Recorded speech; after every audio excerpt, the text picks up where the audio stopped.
जय श्री कृष्णा, जय श्री राधे। पुरुषोत्तम मास महात्म्य, अध्याय 29। पुण्यशील व सुशील बोले, हे विभो, गोलोक को चलो, यहाँ देरी क्यों करते हो? तुमको पुरुषोत्तम भगवान का सामीप्य मिला है। कर्दय बोला, मेरे बहुत से कर्म अनेक प्रकार से भोगने योग्य हैं, किंतु मेरा उद्धार कैसे हुआ जिससे मुझे गोलोक प्राप्त हुआ? जितनी वर्षा की धाराएं हैं, जितने तृण हैं, पृथ्वी पर जितने धूल के कण हैं, आकाश में जितनी ताराएं हैं, उतने ही मेरे पाप हैं। मैंने यह सुंदर तथा मनोहर शरीर कैसे प्राप्त किया? हे हरि भगवान के प्रिय, मुझे इसका कारण बताइए। श्री नारायण बोले, कर्दय के इस प्रकार वाणी को कहने पर हरि के दूतों ने कहा, अहो आश्चर्य है, हे देव, आपने इस पद की प्राप्ति का कारण महान साधन कैसे नहीं जाना? हे प्रभो, सब में उत्तमोत्तम विष्णु का प्रिय महान पुण्य फल देने वाला पुरुषोत्तम नाम से प्रसिद्ध मास आपने क्यों नहीं जाना? उस पुरुषोत्तम मास में देवताओं से भी न होने वाला तप आपने किया है। हे महाराज, वन में वानर शरीर से अज्ञान में वह तप हुआ है। मुख रोग के कारण अज्ञान से अनाहार ही व्रत हुआ है, और आपने बंदर पने की चंचलता वश वृक्ष से फलों को तोड़कर पृथ्वी पर फेंका। उन फलों से दूसरे मनुष्य तृप्त हुए। अंतःकरण में विशेष दुखी होने से पानी भी आपने नहीं पिया। इस तरह श्री पुरुषोत्तम मास में अज्ञानवश ही तुमसे तीव्र तप हो गया। हे अनज्ञ, फलों के फेंकने से परोपकार भी हो गया। वन में घूमते घूमते शीत वायु घाम को आपने सहन किया, और श्रेष्ठ तीर्थ में सुंदर महातीर्थ में 5 दिन तक गोता लगाया, जिससे श्री पुरुषोत्तम मास में आपको स्नान का पुण्य प्राप्त हो गया।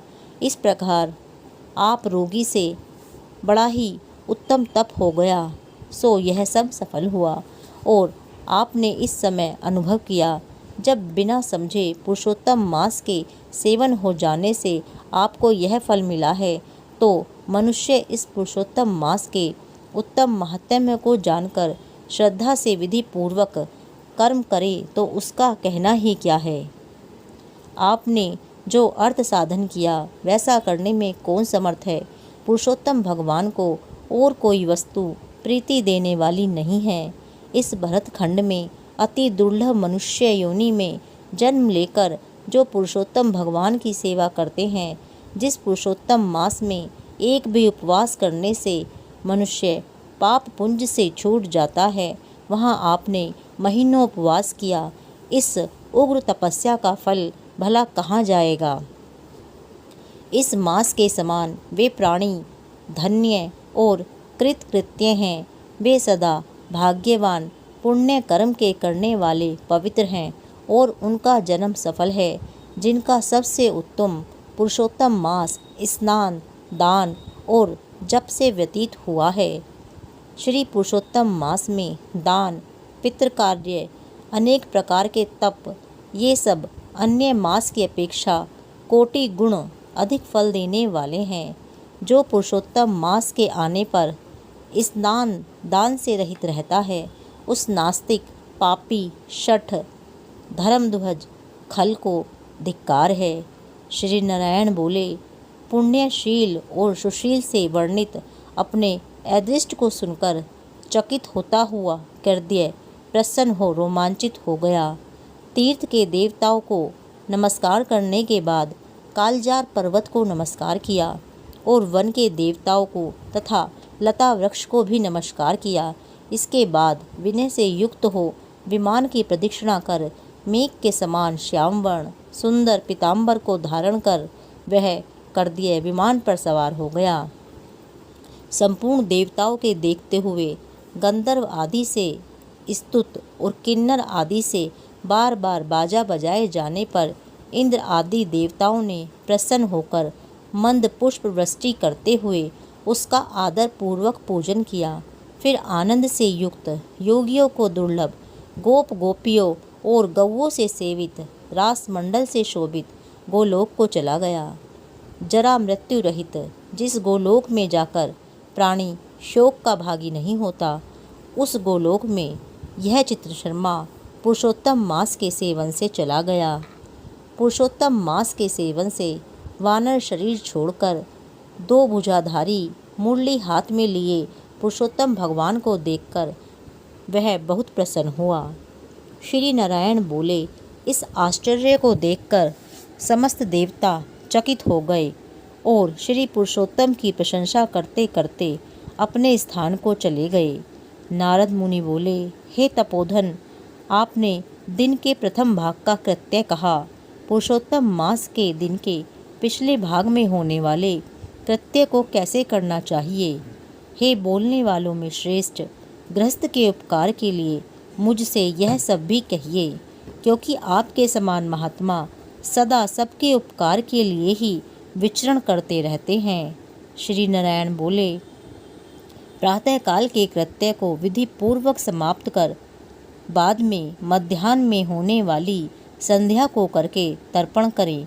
देव, मनुष्य, पशु, पक्षी, सिद्ध, यक्ष, सर्प, दैत्य, प्रेत, पिशाच, नाग, ये सब जो अन्न की इच्छा करते हैं वे सब मेरे से दिए गए अन्न को ग्रहण करें।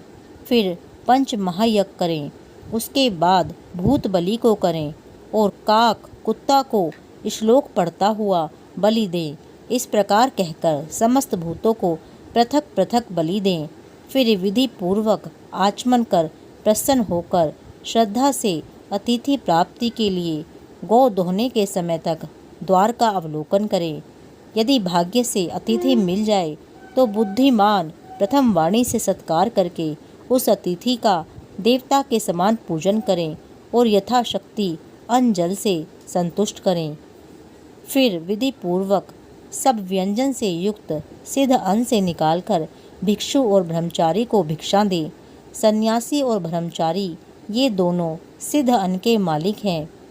इनको अन्न न देकर भोजन करने वाला चंद्रायण व्रत करे। प्रथम सन्यासी के हाथ पर जल देकर भिक्षान दे तो वह भिक्षान मेरु पर्वत के समान और जल समुद्र के समान कहा गया है।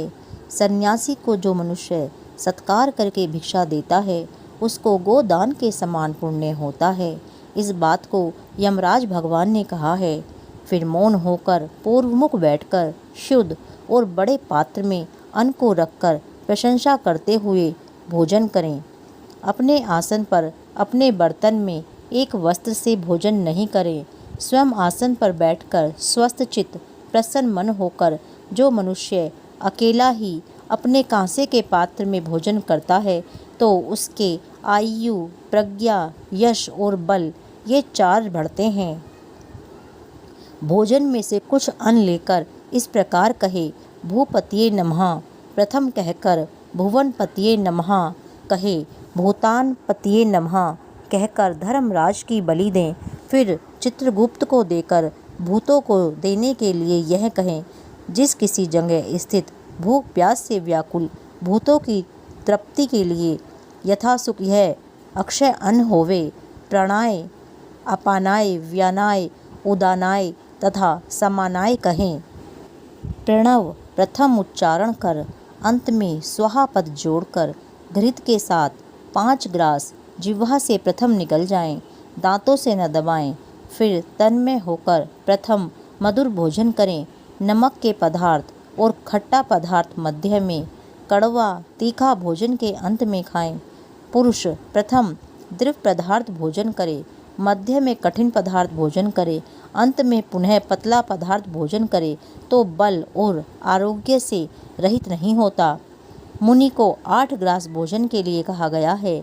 वानप्रस्थाश्रमी को 16 ग्रास भोजन के लिए कहा है। गृहस्थाश्रमी को 32 ग्रास भोजन कहा है और ब्रह्मचारी को अपरिमित ग्रास भोजन के लिए कहा है। द्विज को शास्त्र के विरुद्ध भक्ष्य, भोज्य आदि पदार्थों को नहीं खाना चाहिए। शुष्क और बासी पदार्थ को विद्वानों ने खाने के अयोग्य बतलाया है। घृत दूध को छोड़कर अन्य वस्तु सशेष भोजन करें। भोजन के बाद उस शेष को उंगलियों के अग्रभाग में रखकर अंजलि जल से पूर्ण करें, उसका आधा जल पी जाएं और उंगलियों के अग्रभाग में स्थित शेष को पृथ्वी में देकर ऊपर से अंजलि का शेष आधा जल। ऐसा न करने से ब्राह्मण पाप का भागी होता है और फिर प्रायश्चित करने से शुद्ध होता है। अब इस प्रकार बोले, रौरव नरक में पीप के गड्ढे में पदम अर्बुद वर्ष तक वास करने वाले तथा इच्छा करने वाले के लिए मेरा दिया हुआ यह जल अक्षय हुआ प्राप्त हो। इस प्रकार जल से सिंचन कर दांतों को शुद्ध करें। आचमन कर गीले हाथ से पात्र को कुछ हटाकर उस भोजन स्थान से उठकर बाहर बैठकर स्वस्थ होकर मिट्टी और जल से मुख हाथ को शुद्ध कर सोहले कुल्ला कर शुद्ध हो सुख से आसन पर बैठ जाएं और हाथ से उदर को स्पर्श करते हुए इस प्रकार बोलें, अगस्त्य, कुंभकर्ण, शनि, बड़वानल और पंचम भीम को आहार के परिपाक के लिए स्मरण करें। जिसने आतापी को मारा और वातापी को भी मार डाला, समुद्र का शोषण किया, वह अगस्त्य मेरे ऊपर प्रसन्न हो। इसके बाद प्रसन्न मन से श्री कृष्ण देव का स्मरण करें। फिर आचमन कर तांबूल भक्षण करें। भोजन करके बैठकर पर ब्रह्म श्री कृष्ण का उत्तम मार्ग के अविरोधी उत्तम शास्त्रों के विनोद से विचार करें। बुद्धिमान अध्यात्म विद्या का श्रवण करे। सर्वथा आजीविका से हीन मनुष्य भी एक मुहूर्त स्वस्थ मन होकर श्रवण करे। जो श्रवण कर धर्म को जानता है, श्रवण कर पाप का त्याग करता है, श्रवण के बाद मोह की निवृत्ति होती है, श्रवण कर ज्ञान रूपी अमृत को प्राप्त करता है। नीच भी श्रवण करने से श्रेष्ठ हो जाता है और श्रेष्ठ भी श्रवण न करने से नीच हो जाता है। फिर बाहर जाकर यथासुख व्यवहार आदि करे और सर्वथा सिद्धि को देने वाले श्री कृष्ण भगवान का मन से ध्यान करे। सूर्य नारायण के अस्तांचल हो जाने के समय तीर्थ में जाकर अथवा गृह में ही पैर धोकर पवित्र वस्त्र धारण कर सायं संध्या की उपासना करे। जो द्विजों में अधम प्रमाद से साय संध्या नहीं करता है, वह गोवध पाप का भागी होता है और मरने पर रौरव नरक को प्राप्त होता है। कभी समय से न करने पर संकट में मार्ग में हो तो द्विज श्रेष्ठ आधी रात के पहले साय संध्या को करे। जो ब्राह्मण श्रद्धा के साथ प्रातः, मध्याह्न और साय संध्या की उपासना करता है, उसका तेज घृत छोड़ने से अग्नि के समान अत्यंत बढ़ता है।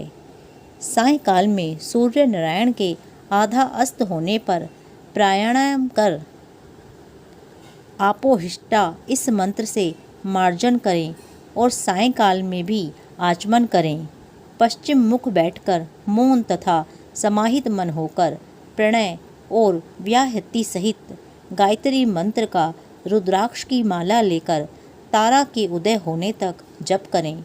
वरुण संबंधी ऋचाओं से सूर्य नारायण का उपस्थान कर प्रदक्षिणा करता हुआ दिशाओं को तथा पृथक पृथक दिशाओं के स्वामी को नमस्कार करें। साय संध्या की उपासना कर अग्नि में आहुति देकर भृत्य वर्गों के साथ अल्प भोजन करें। बाद में कुछ समय तक बैठ जाएं। सायंकाल और प्रातःकाल भोजन की इच्छा नहीं होने पर भी वैश्व देव और बलि कर्म सदा करना चाहिए। यदि नहीं करता है तो पातकी होता है। शाम को भोजन कर बैठने के बाद गृहस्थाश्रमी हाथ पैर धोकर तकिया सहित कोमल शैया पर जाए। अपने गृह में पूर्व की ओर सिर करके शयन करे। ससुर के गृह में दक्षिण की ओर सिर करके शयन करे। परदेश में पश्चिम की ओर सिर करके शयन करे, परंतु उत्तर की ओर सिर करके कभी शयन नहीं करे। रात्रि सूक्त का जप करे और सुखशायी देवताओं का स्मरण कर अविनाशी विष्णु भगवान को नमस्कार कर स्वस्थ चित्त हो रात्रि में शयन करे। अगस्त्य, माधव, महाबली, मुचुकुंद, कपिल, आस्तिक मुनि ये 5 सुखशायी कहे गए हैं। मांगलिक जल से पूर्ण घट को सिर के पास रखकर वैदिक और गारुड़ मंत्रों से रक्षा करके शयन करें। ऋतुकाल में स्त्री के पास जाएं और सदा अपनी स्त्री से प्रेम करें। रति की कामना से पर्व को छोड़कर अपनी स्त्री के पास जाए, प्रदोष और प्रदोष के पिछले प्रहर में वेदाभ्यास करके समय व्यतीत करे, फिर 2 पहर शयन करने वाला ब्रह्मतुल्य होने के योग्य होता है। यह सब प्रतिदिन के समस्त कृत्य समुदाय को कहे गए हैं। गृहस्थ आश्रमी भली भांति इसको करे, और यही गृहस्थ आश्रम का लक्षण है। अहिंसा, सत्य वचन, समस्त प्राणी पर दया, शांति, यथाशक्ति दान करना गृहस्थ आश्रम का धर्म कहा गया है। पर स्त्री से भोग नहीं करना, अपनी धर्मपत्नी की रक्षा करना, बिना दी हुई वस्तु को नहीं लेना, शहद मांस को नहीं खाना, यह 5 प्रकार का धर्म बहुत शाखा वाला, सुख देने वाला है। शरीर से होने वाले धर्म को उत्तम प्राणियों को करना चाहिए। श्री नारायण बोले, संपूर्ण वेदों में कहा हुआ यह उत्तम चरित्र गृहस्थ आश्रम का लक्षण है। हे मुने, इसको लोकहित के लिए संक्षेप में लक्षण के साथ मैंने आपसे अच्छी तरह कहा। अध्याय 29 समाप्त। जय श्री कृष्णा, जय श्री राधे।